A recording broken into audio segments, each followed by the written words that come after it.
saudaraku yang kekasih di dalam Tuhan. Ya, pada kesempatan ini saudara, kita akan merenungkan firman Tuhan yang tertulis di dalam 1 Samuel pasal 17. 1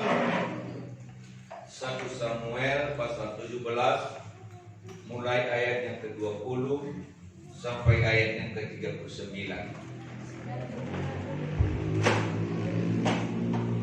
Baik saudara, saya membacakannya kepada kita.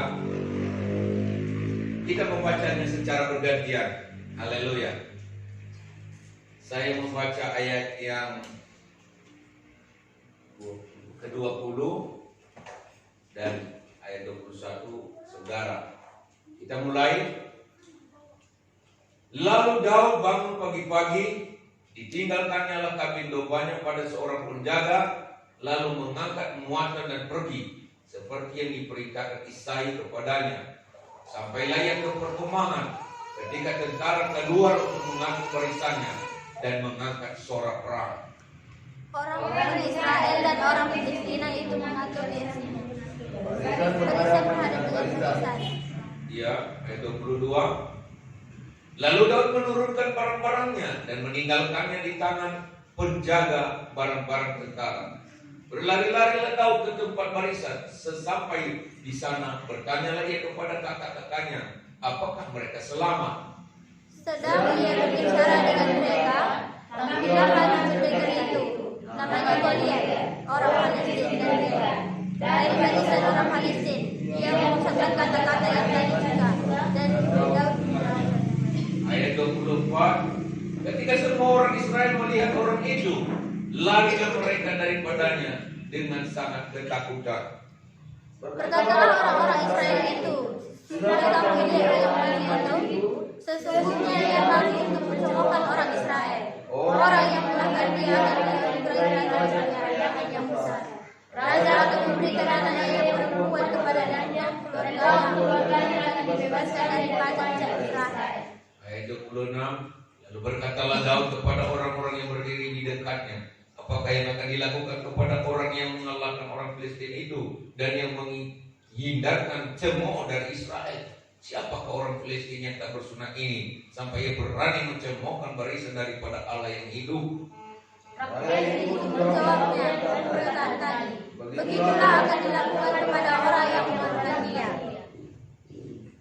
Ketika Eliab, kakaknya yang tertua, mendengar perkataan Daud kepada orang-orang itu, panggil amarah Eliab kepada Daud sambil berkata, mengapa kau datang?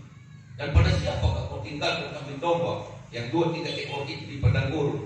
Aku kenal sifat pemberanimu dan kejahatan hatimu, dan kau datang kemari dengan maksud melihat pertempuran.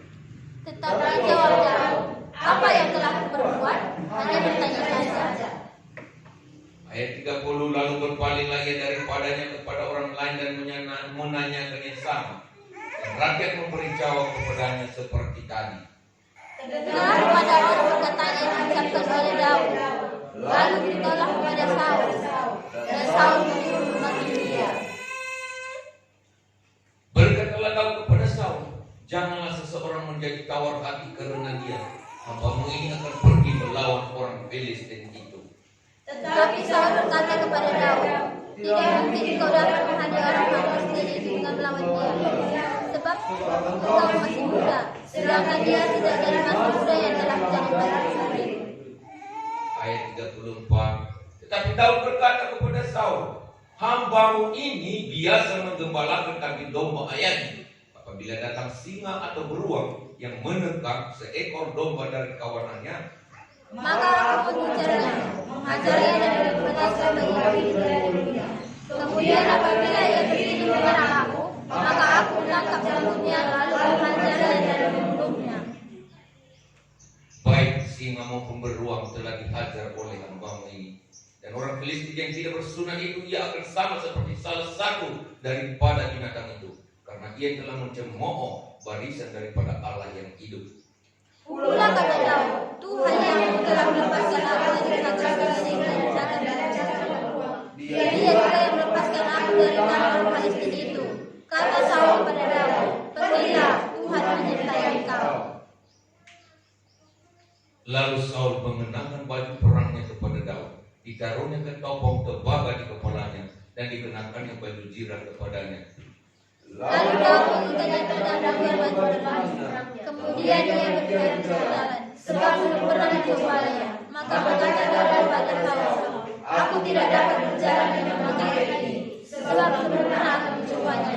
Kemudian ia meninggalkannya. Haleluya, sampai di situ saja saudara. Ya, di sini telah kita dengarkan firman Tuhan yang kita baca di dalam 1 Samuel pasal 17 ayat 20 sampai 39. Yang memberikan kepada kita yang satu inspirasi Daud, yang memberikan kepada kita satu gambaran dan pengertian bahwa ketika yang lain yang menyerah, tetapi Daud tidak menyerah. Daud adalah seorang yang percaya kepada Tuhan. Daud adalah seorang yang taat kepada Tuhan. Bayangkan saudara, mereka menghadapi tantangan kehidupan yang namanya Goliat. Goliat ini sejak dari kecil sudah melakukan peperangan sebagai prajurit yang tidak pernah kalah. Dan inilah yang sedang mereka hadapi.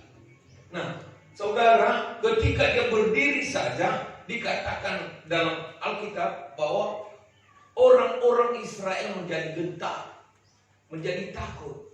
Termasuk Raja Saul dan tentara-tentaranya.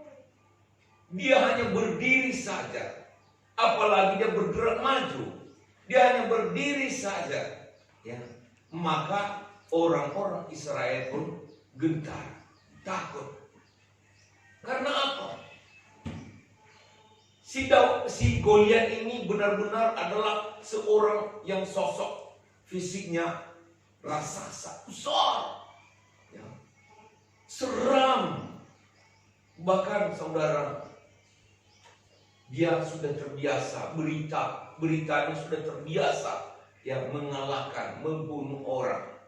Nah, tiba-tiba saudara, ada seorang remaja yang namanya Daud, yang disuruh oleh ayahnya untuk mengantar makanan, perbekalan makanan kepada kakak-kakaknya. Karena waktu itu saudara, ya, mau melakukan peperangan antara Filistin dan Israel, berkumpul, ya, berjumpa di satu tempat.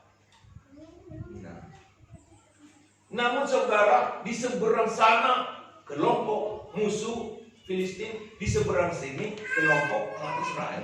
Dan semua remaja-remaja, ya, yang sudah bisa berperang itu wajib militer, wajib ikut peperangan. Nah, abang-abang Daud ini, ya, termasuk Eliab, sama, karena mereka 8 bersaudara, sudah ikut, kecuali Daud. Daud tinggal, ya, di ladang. Untuk apa? Menggembalakan 2-3 ekor domba orang tuanya. Itulah pekerjaannya. Tetapi karena sudah beberapa hari abang-abangnya belum pulang, lalu ayahnya, bapaknya yang namanya Isai menyuruh dia pergi untuk mengantarkan bekal roti dan minuman kepada abang-abangnya. Dan dia taat. Ya. Dia taat. Dan dia mengantarkannya, ya, dengan naik. Waktu itu saudara, kendaraan belum ada mobil. Ya, dia naik kuda atau keledai. Itulah kendaraan yang waktu itu sedang trennya. Unta, karena itu adalah kendaraan padang gurun. Nah, sesampainya di tempat, di lokasi peperangan, abang-abangnya melihat dia. Apa yang terjadi? Dia heran, apa yang sedang terjadi? Dia bertanya, siapa orang itu? Karena dia berdiri, tiba-tiba tentara Israel, Raja Saul menjadi takut, bahkan mau melarikan diri. Lalu dia bertanya, siapa orang itu? Nah, balik abang-abangnya memarahi dia. Engkau datang ke sini hanya untuk melihat peperangan. Padahal tadinya niat baik. Dia datangnya tadi untuk mengantar makanan kepada mereka. Tetapi yang didengarnya adalah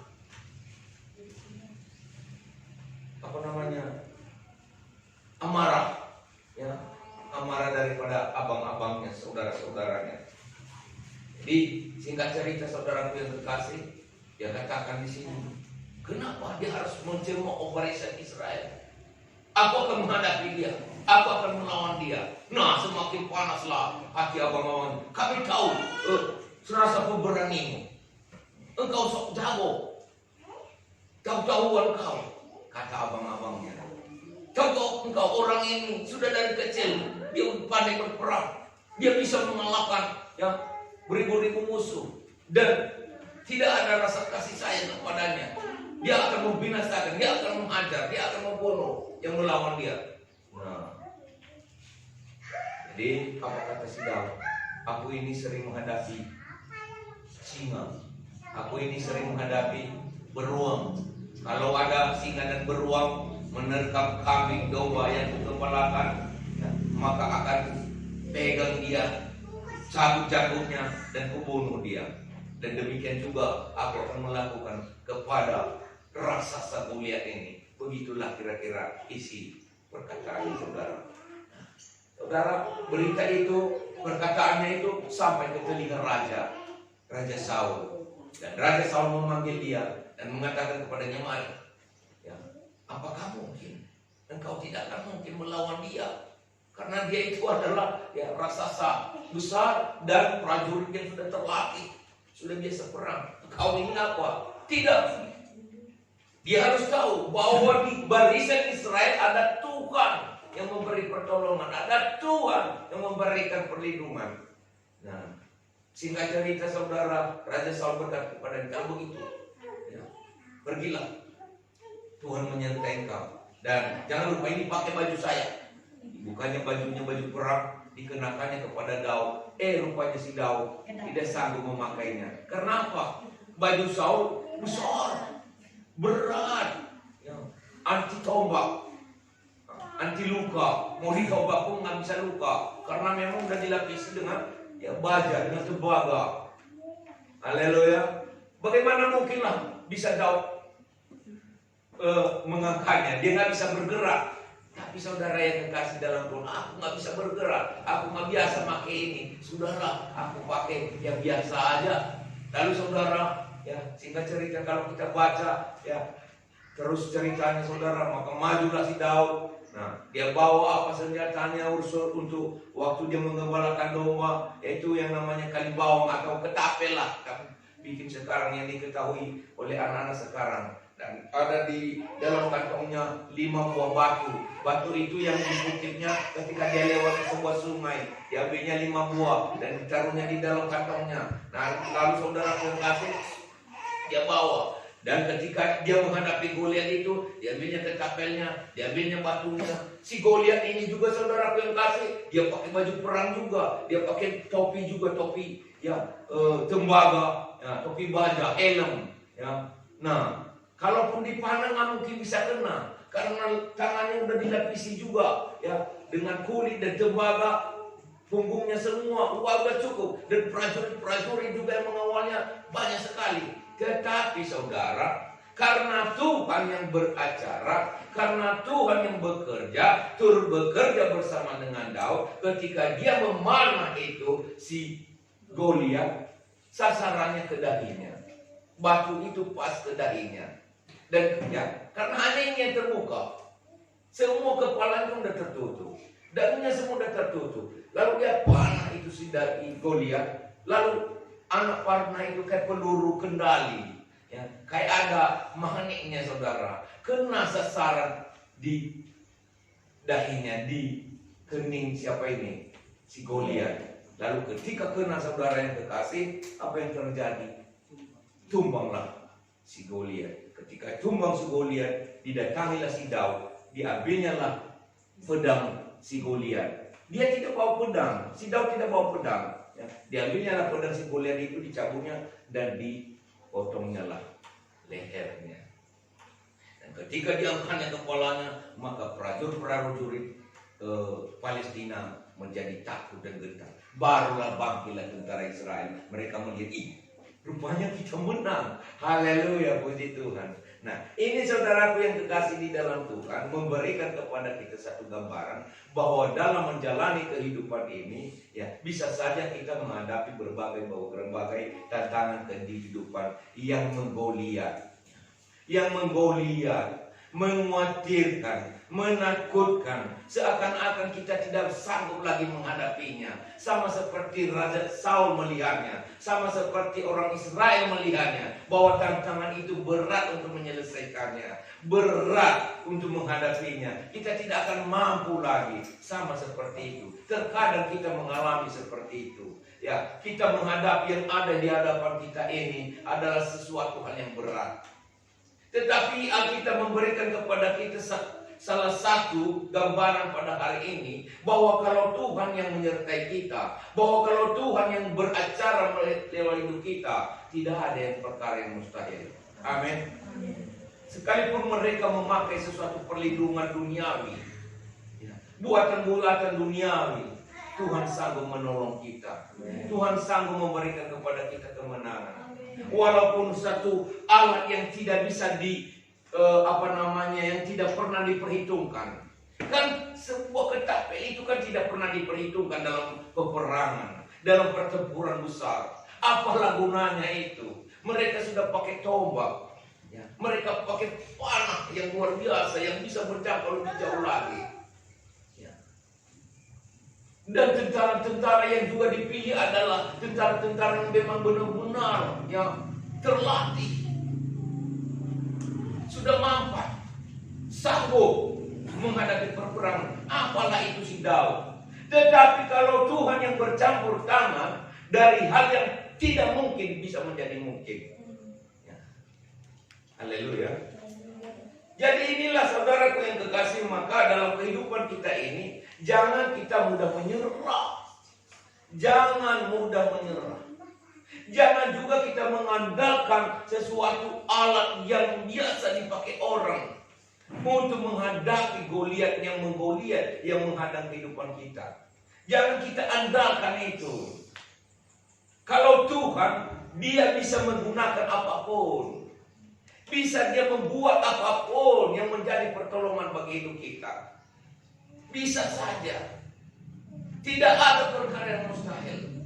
Hanya yang terpenting kita lakukan seperti Daud ini. Apa yang dilakukan Daud ini? Penyerahan total kepada Tuhan. Penyerahan total kepada Tuhan. Mengandalkan Tuhan. Mengatakan bahwa Tuhan itu sanggup.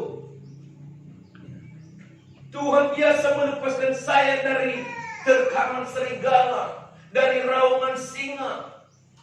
Karena Dia sudah menyelamatkan saya, maka Dia juga akan menyelamatkan saya dari tangan si Goliat, raksasa Filistin ini. Begitulah kita katakan dalam kehidupan kita. Ketika kita menghadapi persoalan yang menggoliat, tantangan yang menggoliat dalam kehidupan kita. Jadi artinya saudara, jangan menyerah. Kadang kita saudaraku yang kasih diintimidasi. Siapa yang mengintimidasi kita, yang menggertak kita kadang-kadang bukan orang jauh, bisa saja keluarga kita, mematahkan semangat kita untuk maju, mematahkan semangat kita untuk mau meraih kemenangan. Apa kata saudara-saudaranya? Kami tahu, sok pemberanimu. Nah, haleluya. Terkadang seperti itu. Apalah kau itu? Kadang-kadang kita ini saudara direndahkan. Tetapi Daud tidak menyerah. Ya, Daud tidak menyerah. Dia tidak menyerah ketika melihat raksasa Goliat. Dia juga tidak menyerah ketika dia direndahkan. Haleluya. Dia tetap percaya diri. Tidak. Ada Tuhan kau bersama saya. Banyak orang kan meremehkan hidup kita ini. Termasuk yang terdekat kita. Keluarga kita. Karena mungkin mereka melihat kehidupan kita sehari-hari. Ada banyak kekurangan kita. Menurut ukuran dalam pemandangan mata mereka, kita ini tidak ada apa-apanya. Kan begitu ya. Sama seperti saudara-saudara Daud ini. Namun Daud tetap percaya bahwa Tuhan bersama dia. Haleluya. Ya. Saudara percaya bahwa Tuhan bersama saudara? Jadi dalam keadaan apapun, jangan pernah menyerah saudara kekasih. Ya. Nah, yang ketiga saya sampaikan kepada kita, Daud tidak terpengaruh oleh peralatan. Dia tidak ikut-ikutan. Ya. Mungkin orang lain berkata, wah kau nanti kalau nggak pakai seperti yang kami pakai ini, kau akan kalah, kau akan kena. Tidak. Saul mengenakan kepadanya pakaiannya, tetapi dia tidak harus memakai pakaian si Saul. Dia berkata, aku tidak biasa pakai ini, yang aku pakai biasa aja lah. Haleluya. Jadi mungkin orang menganggap bahwa kita ini tidak punya senjata, tidak punya peralatan seperti yang digunakan orang lain, dunia lain. Mungkin kita hanya bisa berdoa. Haleluya. Rajinlah terus berdoa. Mungkin kita hanya setia beribadah. Tetaplah setia beribadah. Mungkin itu senjata yang dunia anggap bahwa tidak ada arti apa-apa. Tetapi jangan salah. Mungkin itu senjata yang paling ampuh. Bukan hanya mungkin, dan itulah senjata yang paling ampuh yang Tuhan telah sediakan bagi kita. Amin. Berdoa terus. Bukan senjata Saul, bukan. Jadi itu maka saya katakan saudara yang kasih, hidup ini ya, setiap kita ini berbeda-beda cara pandang, berbeda-beda cara berpikir. Ya. Walaupun kita hidup di kampung yang sama, setiap kita yang ada di kampung ini berbeda-beda cara pandang. Seperti itu juga dalam menghadapi situasi apapun. Orang menilai, ngeri, nggak mungkin bisa kita selesaikan masalah seperti itu. Tetapi saudara, cara pandang kita kan beda. Begitu juga Saul ketika melihat Goliat, ngeri. Orang-orang Israel, prajurit Israel mengatakan, ngeri. Tetapi cara pandang Daud beda. Seharusnya kita seperti itu, harus beda dengan cara pandang orang sekeliling kita. Begitu dalam kita menghadapi apapun. Jangan kita samakan pikiran kita. Kalau kita samakan pikiran kita, maka kita tidak akan mengalami kemajuan. Kalau kita samakan pikiran kita dengan dunia, maka kita tidak bisa menjadi pembawa berita firman Tuhan yang daripada Tuhan.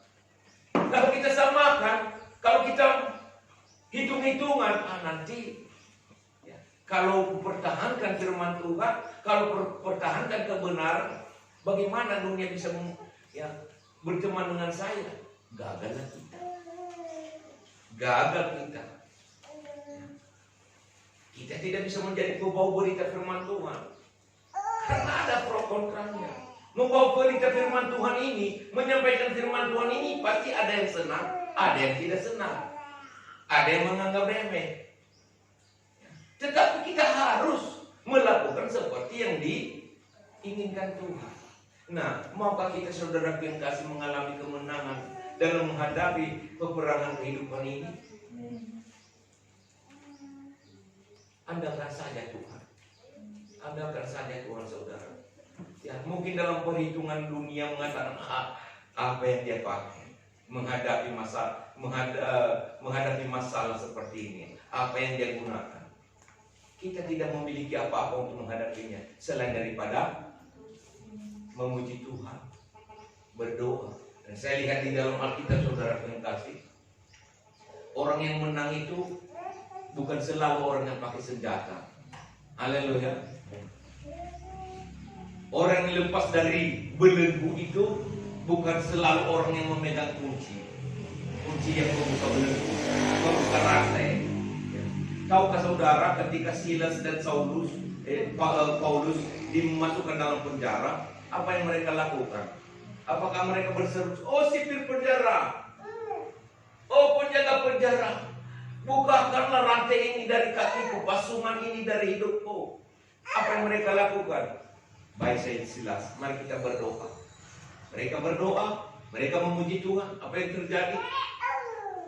Itu Kisah Rasul kalau masalah saudara 16 ayat 25 dan 26 ditulis. Ya. Maka penjara itu goyang dan rantai belenggu mereka terbuka. Pujian penyembahan itu, ya, bagi dunia tidak ada artinya, tetapi bagi anak-anak Tuhan sangat berarti. Coba dibaca. Kisah Rasul 16 kalau nggak salah ya, ayat 25 dan 26.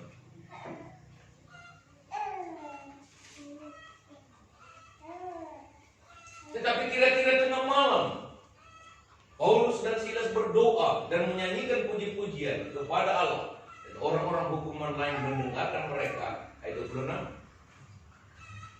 Akan tetapi terjadilah gempa bumi yang hebat, sehingga sendi-sendi penjara itu goyah, dan seketika itu juga terbukalah semua pintu dan terlepaslah belenggu mereka semua. Luar biasa ya.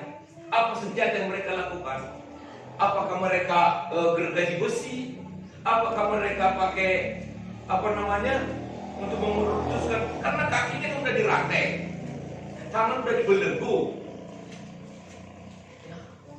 Kenapa bisa terbuka? Kadang-kadang kita berpikir, bagaimana lah membuka belenggu kehidupan ini? Ada orang katakan, kalau udah nasib kita seperti ini nggak bisa lagi diubah. Memang itu udah suratan tangan, Nah itu udah tertulis kodrat kehidupan kita, nasib kehidupan takdir kita udah seperti ini, nggak bisa lagi diubah.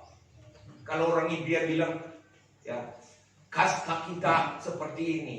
Kalau keturunan bangsawan ya tetap keturunan bangsawan. Kalau keturunan rakyat biasa, ya rakyat biasa aja, hanya itulah. Tidak saudara, belenggu seperti itu harus diputuskan.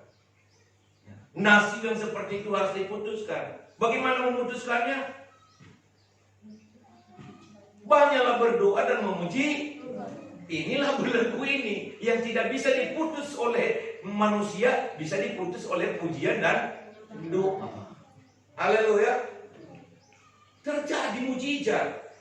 Jadi jangan remehkan itu. Maka saya katakan, suka-sukalah kamu memuji Tuhan, berdoa, menyanyi, menyembah, bersorak sama seperti tadi. Wah, luar biasa, hadirat Tuhan hadir, hadirat Tuhan turun di tengah-tengah kita. Bisa kita rasakan itu. Ya, maka terus memuji Tuhan. Nah, Saul ketika dirasuki oleh roh jahat, apa yang Daud lakukan? Dia memuji Tuhan, dia memainkan musik dan memuji Tuhan, dan roh jahat itu keluar dari Saul. Jadi jangan kita anggap remeh. Nah, inilah senjata anak-anak Tuhan yang tidak bisa dipakai oleh dunia. Dunia hanya tahu, wah senjata-senjata dunia lah. Jadi rajin-rajinnya anak-anaknya berdoa memuji Tuhannya, rajin-rajinnya beribadah. Nah, jadi Daud bisa menang karena dia mengandalkan Tuhan. Daud bisa menang karena dia mengandalkan siapa yang dikalahkannya? Goliat ini lambang apa? Masalah. Goliat ini lambang tantangan. Goliat ini lambang persoalan kehidupan yang rumit, yang susah menghadapinya, yang menakutkan. Ya. Haleluya. Tetapi dengan mengandalkan Tuhan, menyerahkan hidup kepada Tuhan, dia dapat merasakan kemenangan. Dan inilah yang menginspirasi kita, memberikan kepada kita satu gambaran bahwa dalam hidup ini tidak ada hal yang tak mungkin kalau Tuhan bercampur tangan. Kalau Tuhan bercampur tangan, kita bisa dibebaskan, bisa dilepaskan, bisa kita diangkat menjadi pemenang. Musuh yang merongrong kehidupan kita direndahkannya. Jadi apa yang dia lakukan? Dia tidak menyerah walaupun yang lain menyerah. Dia tidak menyerah walaupun dia juga direndahkan. Haleluya. Nah, dia tidak menyerah. Ketika kan kadang-kadang kalau kita direndahkan kan kita mundur secara teratur. Iya, ngomong bagi aku lagi dere, mundur secara teratur, menyembunyikan diri, dibentak oleh abang-abangnya. Engkau besok nari pe,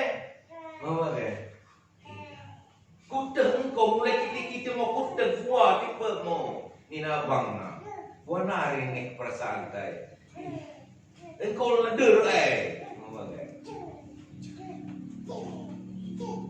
Tidak seperti itu, tapi dia tetap mengandalkan Tuhan, tetap percaya kepada Tuhan, tetap pada prinsip bahwa ya, Tuhan itu penolongku. Aku akan mengalahkan dia, aku akan mengalahkan dia, aku akan mengalahkan dia. Bukan dengan tombak, nah, bukan dengan senjata, bukan dengan pistol, bukan dengan parang, tetapi aku akan mengalahkan dia dengan doa-doaku, dengan percayaku kepada Tuhan, dengan imanku kepada Tuhan, dengan puji-pujian penyembahanku kepada Tuhan. Nah, haleluya. Jadi demikianlah saudara yang kasih, yang memberikan kepada kita berkat firman Tuhan pada saat ini. Jadilah pemenang di dalam Tuhan. Amin.